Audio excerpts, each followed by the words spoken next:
সূরা আত-তাগাবুন। রহমান রহিম আল্লাহ তাআলার নামে। আসমান সমূহ ও জমিনে যা কিছু আছে তা সবই আল্লাহ তাআলার পবিত্রতা ঘোষণা করছে।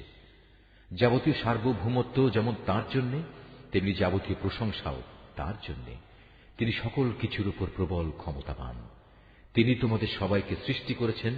এরপর তোমাদের কিছু লোক মোমেন হল, আবার কিছু লোক কাফের থেকে গেল। আসলে তোমরা যা কিছু করো আল্লাহ তাআলা সব কিছুই দেখেন। তিনি আকাশমণ্ডলীয় পৃথিবী সঠিকভাবে সৃষ্টি করেছেন। অতঃপর তোমাদের তিনি মানুষের আকৃতি দিয়েছেন, তাও আবার অতি সুন্দর করে তিনি তোমাদের আকৃতি দিয়েছেন। তার কাছেই তোমাদের আবার ফিরে যেতে হবে। আকাশমণ্ডলীয় পৃথিবীতে যা কিছু আছে তা তিনি জানেন। তিনি জানেন তোমরা যা কিছু গোপন করো আর যা কিছু প্রকাশ করো। এমনকি আল্লাহ তাআলা তোমাদের মনের কথাও জানেন। তোমাদের কাছে কি সেসব লোকের খোঁজ খবর কিছুই পৌঁছেনি, যারা এর আগে বিভিন্ন নবীর সময় কুফরি করেছিল? অতঃপর তারা দুনিয়াতেই নিজেদের কর্মফল ভোগ করে নিয়েছে। পরকালেও তাদের জন্য কঠোর যন্ত্রণাদায়ক আযাব রয়েছে। এটা এ কারণে যে তাদের কাছে সুস্পষ্ট দলিল প্রমাণ নিয়ে যখনই আল্লাহর কোন রসুল আসত, তখনই তারা বলত, কতিপয় মানুষই কি আমাদের পথের সন্ধান দেবে? অতএব তারা সত্য প্রত্যাখ্যান করল এবং ঈমানের পথ থেকে মুখ ফিরিয়ে নিল। অবশ্য আল্লাহ তাআলার তাদের কাছ থেকে কিছুই পাওয়ার দরকার ছিল না, কেননা আল্লাহ তাআলা কারোই মুখাপেক্ষী নন। তিনি প্রশংসিত। এ কাফেরা ধারণা করে নিয়েছে একবার মরে গেলে কখনো তাদের পুনরুত্থিত করা হবে না। তুমি বলো, না, তা কখনো নয়। আমার মালিকের শপথ, অতি অবশ্যই মৃত্যুর পর তোমাদের সবাইকে আবার কবর থেকে ওঠানো হবে এবং তোমাদের বলে দেয়া হবে তোমরা কি কাজ করে এসেছ। আর আল্লাহ তাআলার পক্ষে এটা অত্যন্ত সহজ কাজ। অতএব তোমরা আল্লাহ তাআলা, তার রসুল এবং আমি যে আলো তোমাদের দিয়েছি তার বাহন কোরআনের উপর ঈমান আনো। তোমরা এখানে যা কিছুই করো না কেন আল্লাহ তাআলা তা ভালো করেই জানেন। যেদিন তোমাদের আগে পরে সমস্ত মানুষ ও জিনকে একত্র করা হবে সে মহাসমাবেশের দিনটির জন্য, যেদিন বলা হবে, হে মানুষ ও জিন, আজকের দিনটি হচ্ছে তোমাদের আসল লাভ লোকসানের দিন। লাভের দিন তার জন্য যে ব্যক্তি আল্লাহর উপর ঈমান এনেছে এবং নেক কাজ করেছে।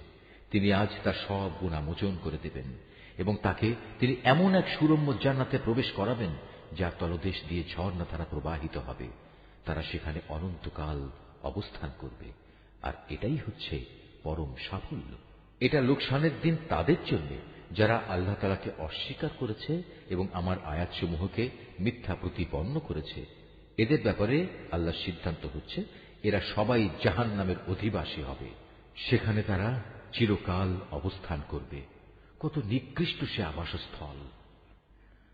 আল্লাহ তাআলার অনুমতি ব্যতীত কোনো বিপদই আসে না।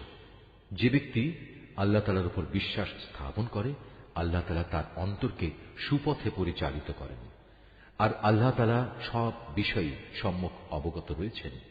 তোমরা আল্লাহর আনুগত্য করো তার রসুলের। তোমরা যদি মুখ ফিরিয়ে নাও তাহলে জেনে রেখো, আমার রসুলের দায়িত্ব হচ্ছে কথাগুলো সুস্পষ্টভাবে পৌঁছে দেয়া।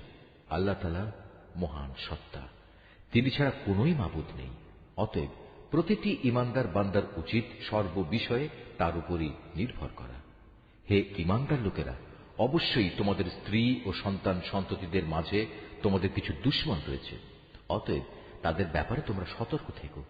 অবশ্য তোমরা যদি তাদের অপরাধ ক্ষমা করে দাও, তাদের দোষ ত্রুটি উপেক্ষা করো এবং তাদের মাফ করার নীতি অবলম্বন করো, তবে আল্লাহ তাআলা পরম ক্ষমাশীল ও দয়ালু। তোমাদের ধন সম্পদ ও সন্তান সন্ততি হচ্ছে তোমাদের জন্য একটি পরীক্ষা মাত্র। আর এই পরীক্ষায় কামিয়াব হতে পারলে অবশ্যই আল্লাহ তাআলার কাছে মহা পুরস্কার রয়েছে। অতএব তোমরা সাধ্য মোতাবেক আল্লাহ তাআলাকে ভয় করো। তোমরা রাসূলের আদেশ শোনো এবং তার কথা মতো চলো। আল্লাহ দেয়া ধন সম্পদ থেকে তারই উদ্দেশ্যে খরচ করো।